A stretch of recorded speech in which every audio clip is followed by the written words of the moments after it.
আমাদের উপর আক্রমণ হতে পারে, আমরা সেটাকে পরোয়া করি না। আমরা আমাদের এই গুনাহ জীবনকে পেয়ে আমরা মনে করি শাহাদাতের তামান্না নিয়ে আল্লাহর কাছে যদি চলে যেতে পারি, ইনসাফের পক্ষে লড়াই করে স্বাধীন সার্বভৌম বাংলাদেশ বিনির্মাণের স্বপ্নে যদি আমরা জীবন দিতে পারি, সেটাই আমাদের সবচেয়ে বড় পাওয়া। সেজন্য আপনাদেরকে সর্বশেষ বলছি, শরীফ ওসমান হাদী ভাই শ্বাস প্রশ্বাস নিচ্ছেন এবং তিনি ব্লাড গ্রহণ করছেন, যেটা স্বাস্থ্যের ক্ষেত্রে ইতিবাচক। আমরা আশাবাদী অতি দ্রুত উন্নত চিকিৎসার জন্য হয়তো তাকে ভালো কোনো জায়গায় নেওয়া হবে, অথবা তার চিকিৎসার মাধ্যমে তিনি আমাদের মাঝে ফিরে আসবেন খুব দ্রুত সময়ের ভিতর। সেজন্য আমরা আশাবাদী, কিন্তু শঙ্কা রয়েছে। সেই জন্য দেশের আপামর ছাত্র জনতাকে নিয়ে একটি কথাই বলি, দোয়া করেন, আল্লাহর কাছে চান, আরশের মালিক যদি চাই, ইনশাল্লাহ জুলাইয়ের পুত্র, জুলাইয়ের বীর শরীফ ওসমান হাদী আমাদের ভিতর ফিরে আসবে। ইনকিলাব জিন্দাবাদ, মুজিববাদ মুর্দাবাদ।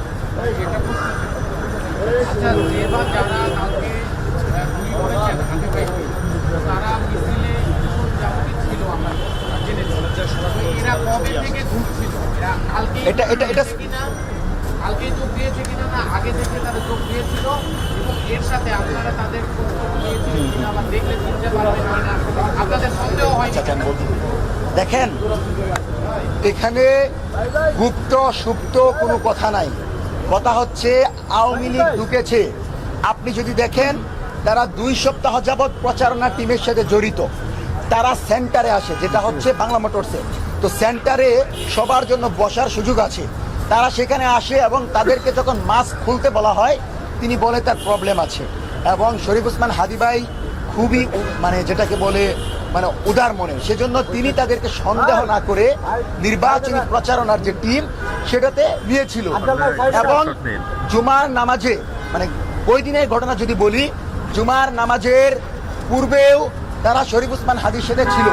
শরীফ ওসমান হাদী যখন জুমার নামাজে প্রবেশ করে, সেই 2 জন ব্যক্তি, অর্থাৎ যিনি কিলিং করেছেন এবং যিনি বাইক চালিয়েছেন, তারা বাহিরে অপেক্ষা করে যে শরীফ ওসমান হাদীর গতিবিধি লক্ষ্য করার জন্য। এবং শরীফ ওসমান হাদী যখন নামাজ থেকে বের হয়, তার পরবর্তীতেই তারা তার পিছু নেয়।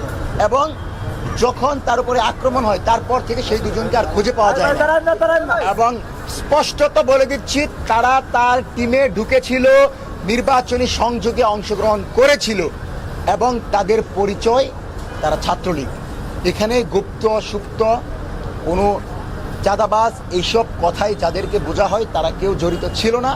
সরাসরি আদাবর থানার ছাত্রলীগের যেই নেতা, সে ফয়সাল, সে জড়িত ছিল।